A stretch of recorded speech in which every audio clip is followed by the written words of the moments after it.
Hey guys, welcome back to Monday Warfare, the battles within. It is Raw versus Nitro, the video cast. I am Ray Russell, and welcome back, the one and only Mr. John Paz. Week number 2, John already making another comeback. I love it, man. Thank you for having me back. I was hoping because, God, I got to see the conclusion. I wanted to see what the hell's going on with Luger here. Right. I was like, I got to come back. It worked out perfectly, man, and to have you back because we did the first episode, but now you get to come back and watch the first head-to-head, and it was only fair to bring you back for this one, man. Had to do it. We have to see what the WWF was doing to counter-program WCW Nitro at this point. Nitro, to be honest, off to a hot start. That was a great first episode.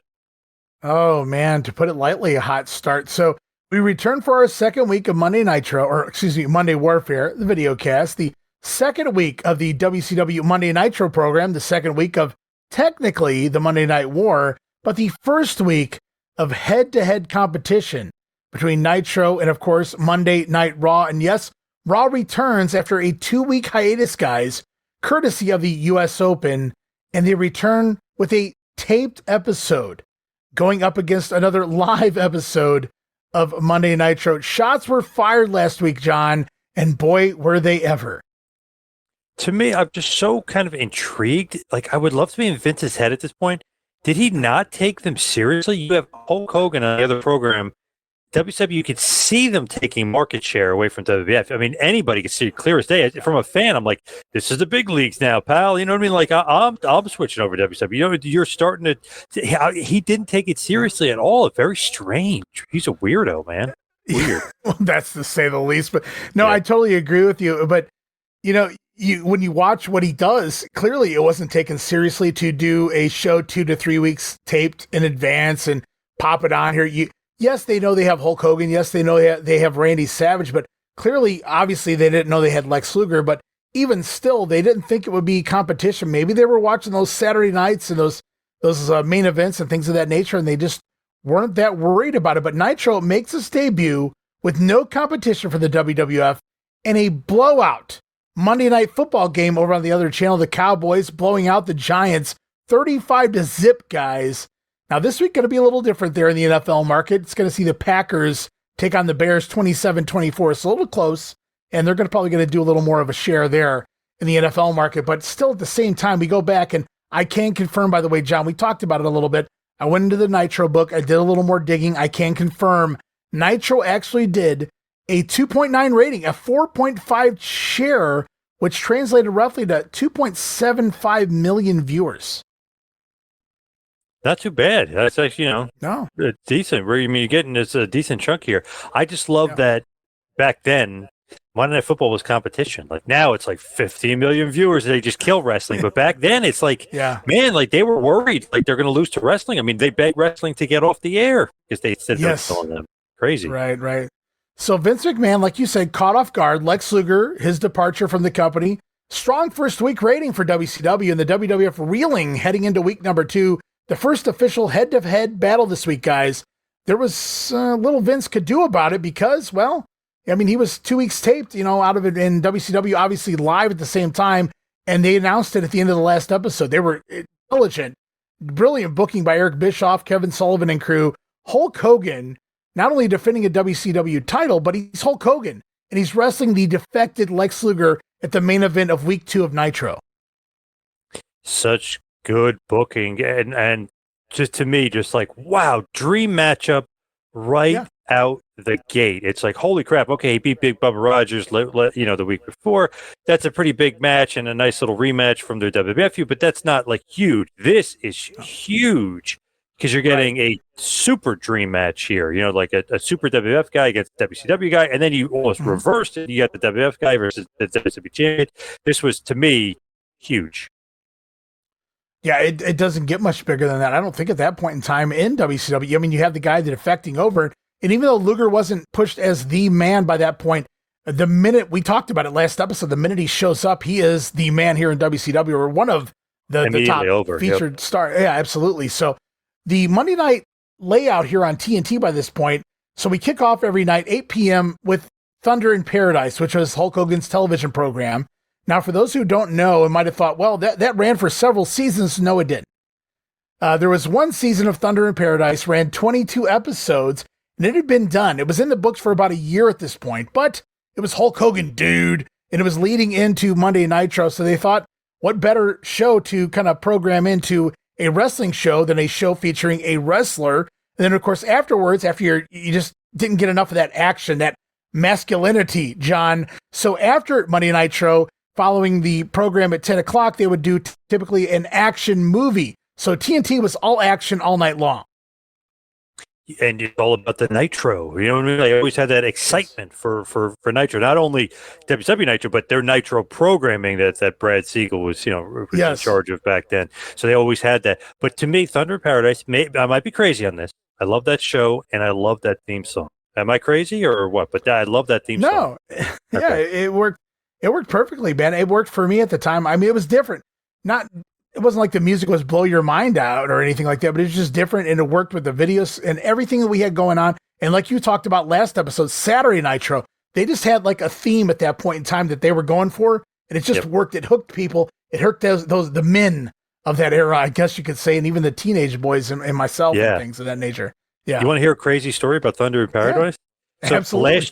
Last year for work, they go, go around the room because we're with people we don't really know. It's like we're at this meeting, and they're like, say something, and I couldn't think of anything. Like off the top of my head, I go, I've interviewed Hulk Hogan, and the guy was like, really? He goes, well, how did that happen? And I was like, oh, I do a podcast, blah blah blah. And I go, luckily, I got him on for a short interview, but still, I interviewed him, so I go, I guess that's something. The next guy he's like the boss of some territory up north. I never met him before either. He's part of the company, but he's in a different part of the company. He goes, you probably don't remember this, but there was a show in the 90s called Thunder in Paradise. I go, don't remember it. I go, oh my God, I watched it religiously. What do you mean? He goes, I tried out to be an extra on that show. He's like, I didn't get picked. I'm like, wow, that's so. He goes, yeah. He goes, they were filming down in Florida. He goes, I saw that they were, giving a little bit of money to extras. So he goes, I went to go try out. He goes, I didn't get it. He goes, but as soon as you mentioned Hulk Hogan, I had to mention I tried out for Thunder in Paradise. I was like, wow, damn, well, that's weird, really weird. But I go, that's really cool. No, that's a cool connection. Absolutely. Yeah. And I mean, how many people tried out for Thunder in Paradise, right? Right. So random. I'm like, what? Thunder in Paradise? Ask him, how bad do you have to be to not get that job, by the way? Yeah. Like, you literally just stand there. I mean, come on. Not that Chris Lemon was a bad actor, but I mean, come on. Right. You just basically stand there. Yeah. Maybe they're looking for like, maybe he's not good looking enough. They're looking for like the beach bodies, man.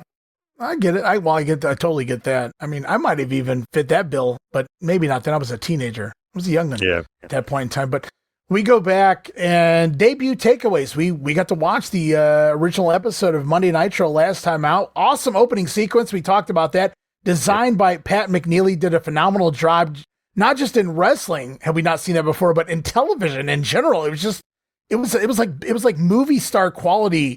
Yes. Production, right? Like, so we almost take it for granted now, but back then that was unbelievable. Yeah, so cool. Yeah, so much different than anything we had seen before that in the wrestling world, or really anything on television.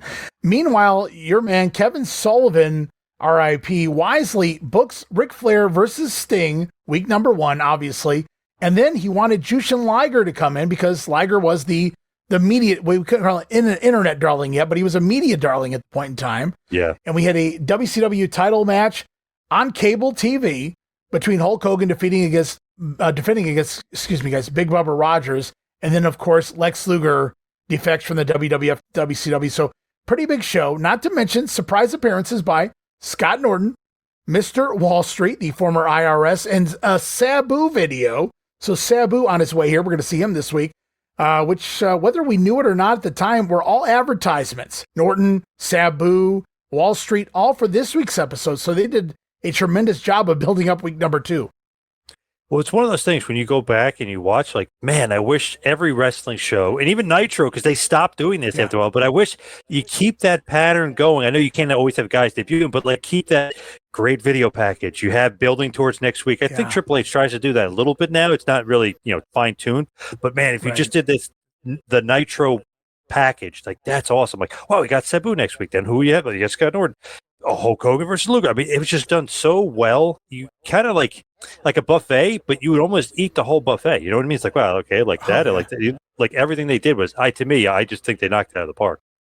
I don't want to crap on him by saying it was overbooked, but I feel like it was overbooked, but not in a bad way. But just, you remember Scott Norton coming out, Randy Savage was like 20 seconds behind him, challenging him to a match. So in general, it was very much rushed, but there was a reason behind it. It was to get things moving in the direction they wanted it to go. So I don't fault them for that. So we get the intro Nitro video. We get the look, the explosion, action. If that wasn't enough for a free TV product, Lex Luger showing up, it hit the ball home. That was the go-ahead home run they needed to set the tone that anything can happen moving forward on WCW TV.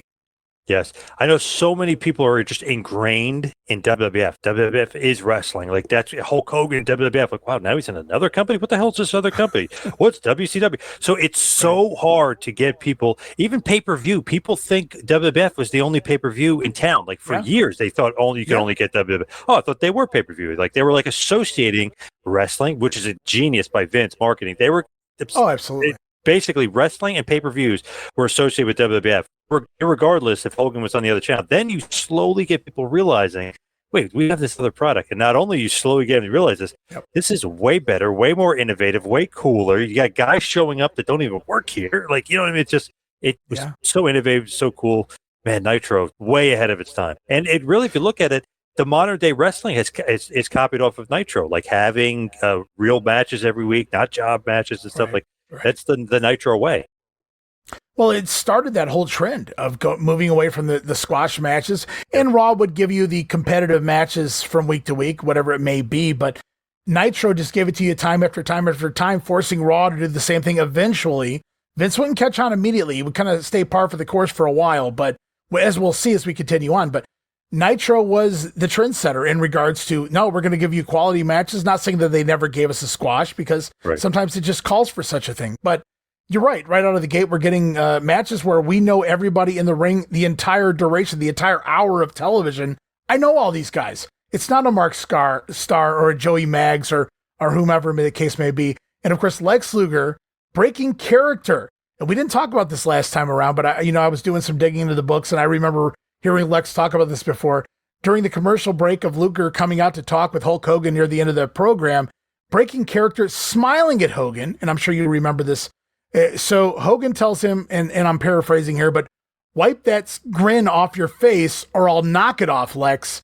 You're taking money out of my family's pocket right now by breaking kayfabe. So the Hulkster, he could be faulted for a lot of things, including creating a lot of stories, but one thing that everybody gives him credit for was he knew how to make that money. Yes, which is the ultimate part of the business. That's why I love when he would say that line about how it's not a work, it's a shoot, because his paycheck is involved. His bank account is involved. He's like, so it's a work. It's not a work, brother. This thing's a shoot, because money is involved, and like everything matters to the bottom dollar and me making more money. So, which it's just got to be. It's got to be a business. Yeah, you're taking money out of my family's pocket. You're out here breaking kayfabe. You're smiling. And Lex, of course, in heaven at this point, because he just went from mid-card, whatever the hell was going on with him over there in the WWF to, he's out here with Hulk Hogan. He knows what's coming up at Fall Brawl. We're not there yet, but he knows what's coming up. And he's going to work Hogan next week on TV. And he knows this walking into this segment here. And he gets this big, appearance at the top of the show during this Sting and Flair match or what have you. And so Luger's just, he can't contain himself, I guess. And Hogan's like, dude, I'm already here, brother.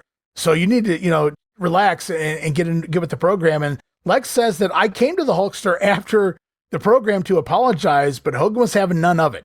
It was just like business as usual with Hulk Hogan and the total package. So that's kind of where we are with those guys right now. We're going to see a lot more of them as we move into Nitro this week. I can't wait. I cannot wait. I love this edition of Nitro. Nitro's on a roll. Yeah, and we're about to get into that thing. Before we do, I just want to talk really quickly about the announcers. Eric Bischoff, of course, the main announcer. I was against Eric here when I first saw him, the debut edition, because I didn't understand why he was put in that position at that time, being a teenager, not realizing that he put himself there for a reason. Not because of ego, but because he knew how he wanted this story told of what he was trying to accomplish. His neck was on the line here. So, yeah, 15-year-old me was going, where the fuck's Tony Schiavone? But I mean, when you look back in hindsight, it's like, okay, Eric, you made the right call. You knew what you were doing here. Tony was going to do Tony. Tony was going to sell the product, but he wasn't going to do what he needed to do here, which is what Eric did. Now, I also saw reports, which I didn't realize way back when, but Nancy Sullivan, who would go on to become a woman once again at the beginning of 96, she actually tried out for the Bobby Heenan spot here, which I did not know until recently. Wow, I never knew that. Wow, that's nuts.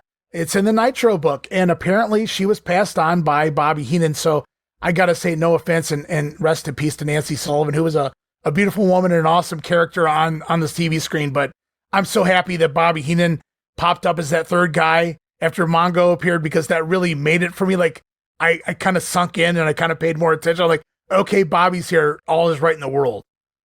Gotta be Bobby the Brain. Come on, love it. I don't know, the quintessential or the perfect heel commentator. He's like we're like the blueprint of heel commentators. It's him. Yeah, Bobby balanced the announce team here too. He could do the heel shtick when he needed to, but he could also banter with Mongo, have a little fun with him. But he would also put over the talent, babyface and heel, the newcomers. He puts the hello out puts over Eddie Guerrero for the next several months. I mean, every time he's on the screen, Bobby is working hard to put over Eddie Guerrero. And every time Mongo and Eric Bischoff are doing their normal banter, Bobby Heenan would always kind of point the focus back towards the actual wrestling and the storytelling. So he does a great job here. And speaking of Mongo, he just passed away this week, John, and it's certainly RIP to Mongo as well. It's a sad time to point this out or even say, I kind of feel bad saying this, but I'm going to go back 30 years ago and say that I was very trepidatious of seeing Steve McMichael on my screen for Nitro, waiting for another wrestling personality to pop up. But I'll tell you the difference between like a Mongo and a Rob Bartlett was that Mongo tried so hard. Even though he wasn't great out of the gate, he tried until he got it right. And he put over things that he paid attention to the storylines, and he was following the product, right? And so even though Mongo wasn't perfect when we got going, he would eventually evolve into a decent announcer at the very least. So I got to put him over here at the top of the program.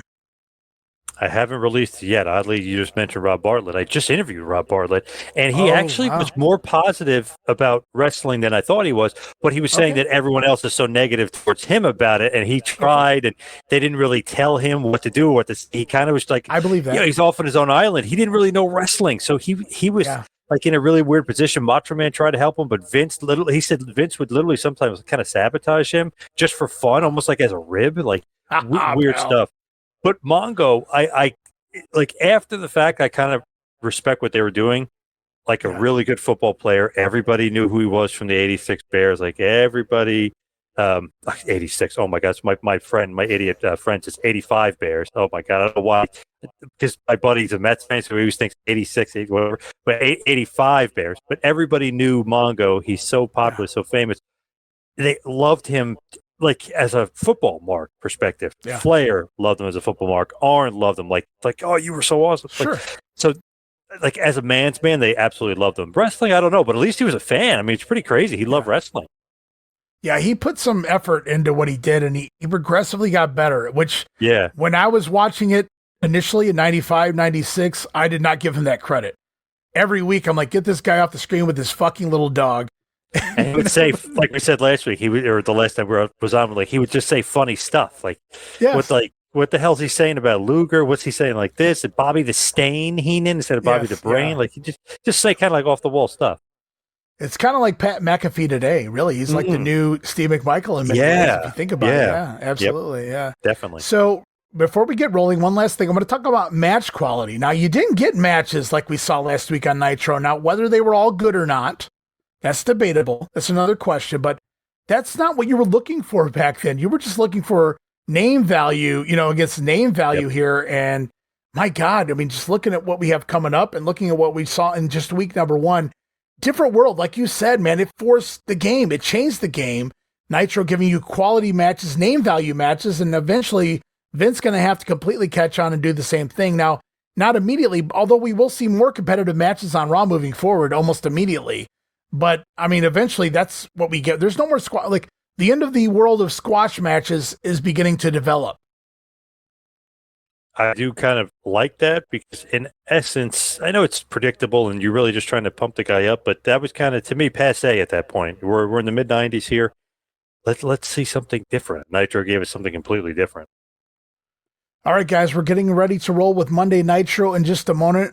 On the other side, though, I do want to mention on the other side, the WWF world, we're coming out of SummerSlam, right? We're getting ready to come back to Monday Night Raw following SummerSlam. The results of the pay-per-view, Hakushi defeating the 1-2-3 Kid, Triple H over Bob Holly, the Smoking Guns defeating the Blue Twins, Barry Horowitz over Body Donna Skip, thanks to a little help from Hakushi, who just turned babyface.